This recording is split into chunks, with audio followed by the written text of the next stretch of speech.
And I saw the beast and the kings of the earth,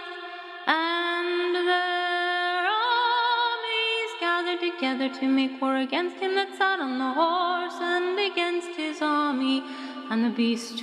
was taken, and with him the false prophet that wrought miracles before him, with which he had deceived them that had received the mark of the beast,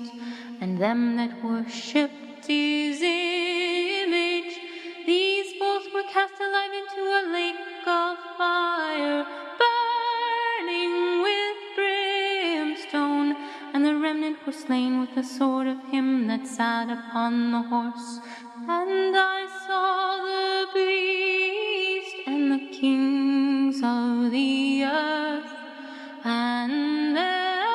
armies gathered together to make war against him that sat on the horse and against his army. And the beast was taken, and with him the false prophet that wrought miracles before him, with which he deceived them that received the mark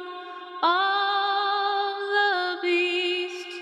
and them that worshipped his image. These both were cast alive into the lake of fire, burning with brimstone, and the remnant was slain with the sword of him that sat upon the horse, which sword proceeded out of his mouth, and all the fowls were filled with their flesh.